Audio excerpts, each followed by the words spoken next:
Cuando se descubre este yacimiento, pues saltan todas las alarmas históricas porque no existe ninguna evidencia documental sobre la presencia de un cementerio en esta zona, ni siquiera pues una iglesia en esta zona.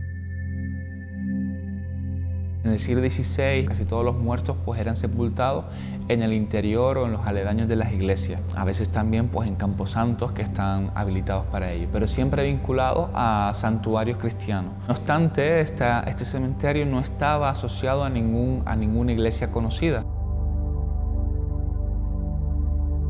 Se consultó con los máximos especialistas sobre la historia del lugar y ellos pues determinaron que era imposible que estuviera ese cementerio allí porque no había ninguna iglesia en esa zona. Se encuentran una serie de sepulturas realizadas en fosas excavadas en la tierra, donde los cadáveres están colocados de lado. Esto difiere de la posición habitual en las sepulturas aborígenes y además muchos de estos cadáveres vienen acompañados de una serie de elementos, de adornos o de ajuar que no son aborígenes, sino que son ya de otras culturas, de la cultura castellana que viene tras la conquista, y también de elementos que son muy abundantes, por ejemplo, en contextos de origen africano. Una moneda del siglo XVI, aparece también una medalla franciscana con la Inmaculada Concepción, y también aparecen pues unas cuentas de collar o de pulsera realizadas en vidrio que son semejantes a las que encontramos en cementerios africanos del África Occidental. El ritual funerario difería bastante con lo que es normal para un ritual funerario cristiano. De hecho, esa posición de lado recordaba el ritual islámico. En el Islam, pues los cuerpos son colocados de lado con la cabeza mirando a la Meca. En este caso es verdad que no se cumple esa norma, pero ya pues apuntaba a esa posibilidad, a que fueran pues poblaciones musulmanas. Sabíamos que era el siglo XVI porque la moneda estaba fechada en esa época, a mediados del siglo XVI. En esa época, ¿qué población hay en Canarias que pueda tener pues la religión islámica? Pues la población esclava.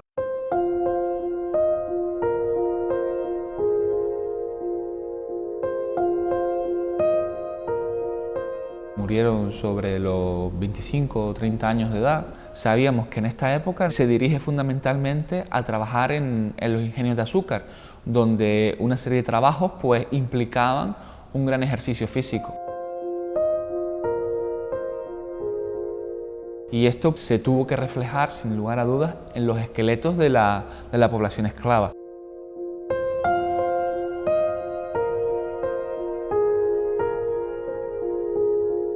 Se analizaron una serie de marcadores de actividad física que están presentes en el esqueleto, como por ejemplo las hernias discales, la artrosis, y se comprobó que a pesar de ser una población bastante joven, tenían unos porcentajes de afección de estas enfermedades muy elevados, es decir, una gente que estaba involucrada en trabajos que implicaban una gran actividad física, y esto pues también concordaba perfectamente pues con lo esperado para población esclava. También hemos encontrado una serie de enfermedades, como por ejemplo una posible sífilis, que también nos habla de unas condiciones de salubridad precarias. Es verdad que la sífilis luego se vuelve una enfermedad epidémica muy importante, no solo en Canarias, sino en Europa también, en esta época, pero a día de hoy, por ejemplo, no tenemos evidencias de sífilis en esta época en otra población, la población sepultada en cementerios cristianos. Sin embargo, aquí en Finclavijo lo estamos viendo. Entonces probablemente no tenían las mismas condiciones de vida que la población canaria del momento.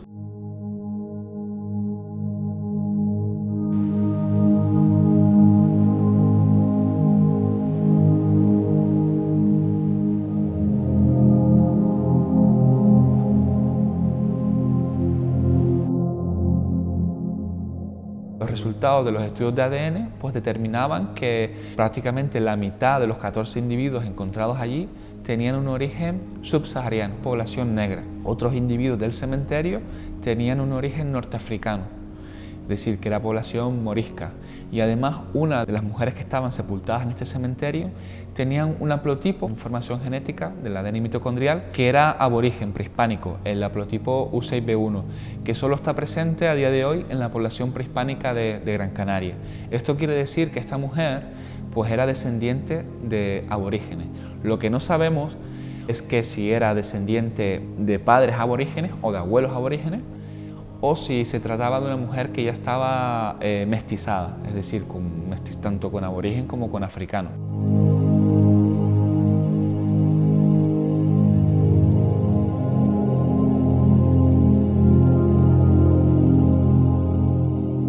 El haplotipo U6B está presente en el norte de África, en la población bereber.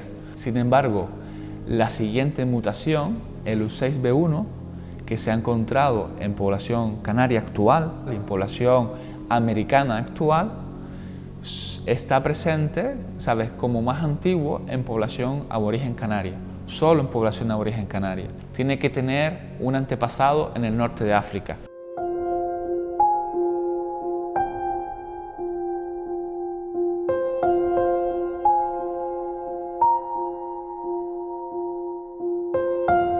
Pensamos que esta mujer puede ser una mujer mestiza con africano porque ya una vez finalizada la conquista de las islas que quedaban por conquistar, de Gran Canaria, de Tenerife y La Palma, se prohíbe esclavizar a los aborígenes canarios porque ya son considerados ciudadanos de la corona castellana y además pues ellos se cristianizan, empiezan a ser liberados o ellos mismos desde antes ya están comprando su libertad, etc. O también hay otros aborígenes que pagan el rescate o el precio del esclavo aborigen y los liberan. Tampoco fue una mano de obra significativa porque la población en el momento en que termina la conquista tampoco era muy elevada. Los dueños de las plantaciones necesitaban mucha mano de obra y por eso se trae gente de África.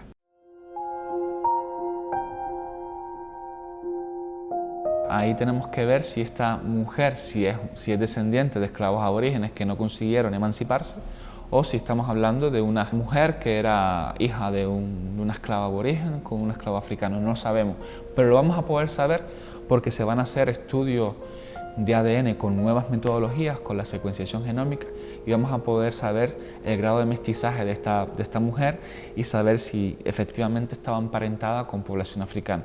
Si no lo está, y estamos hablando de una mujer totalmente aborigen, pues mira, sería una excepción muy interesante.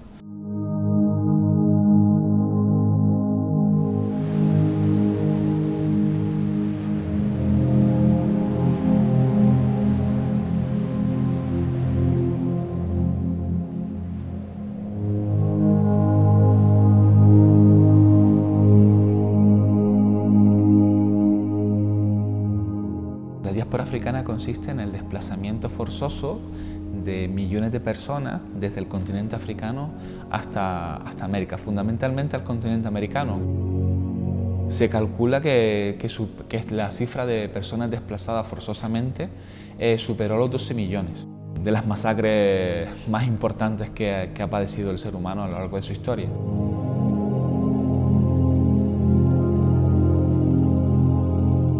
Sin este fenómeno no se puede entender hoy en día el mundo, ni la globalización. Forma parte de la raíz de la globalización.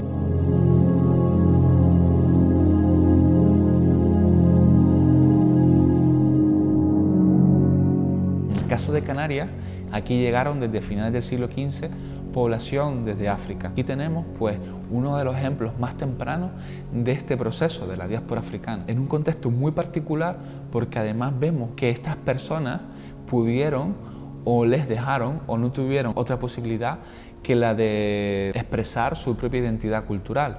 Y esto es muy significativo porque ya luego son muy pocos los ejemplos donde a los esclavos africanos se les deja expresarse culturalmente en el mundo de la muerte. Parece que sí, que en Finca Clavijo se está dando un proceso de sincretismo donde intervienen varias tradiciones culturales y que además solo puede entenderse en el contexto del siglo XVI de Gran Canaria, que es un lugar de frontera donde comienzan a llegar gente de diferentes territorios, de Europa, de África, pero donde además también hay una población previa, que es la población aborigen, y que crean una sociedad nueva, la sociedad colonial canaria, que es diferente a lo que tenemos en Europa, es diferente a lo que tenemos en África y también es diferente al pasado prehispánico. Es una sociedad mucho más abierta, donde ciertas normas religiosas o culturales son mucho más laxas de las que tenemos en el continente y mucho más laxas de las que van a ver en Gran Canaria con posterioridad. Y eso solo se entiende en un momento en el que están llegando gente y se están creando nuevas identidades. Y es un momento nuevo, un momento del que no existe referencias previas. Y es un momento que igual eclosiona de manera más importante en América, pero que tiene en Canarias pues su primer ejemplo.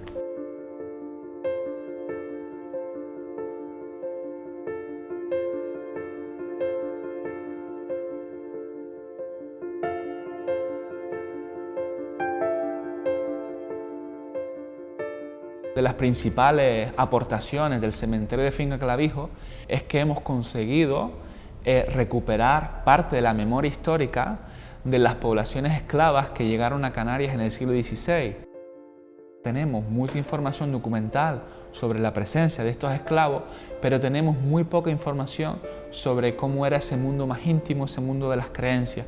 Y en el caso de Finca Clavismo estamos recuperando una memoria histórica de gente que fue marginalizada, que no tuvo los mismos derechos que parte de la población canaria en esa época y que además forma parte de nuestro acervo cultural. Nosotros también somos descendientes de estos esclavos africanos, a pesar que hoy en día pues esas diferencias fenotípicas se hayan diluido, pero sí son parte también de nuestra historia, estas poblaciones esclavas africanas, y fueron una parte muy importante de nuestra historia.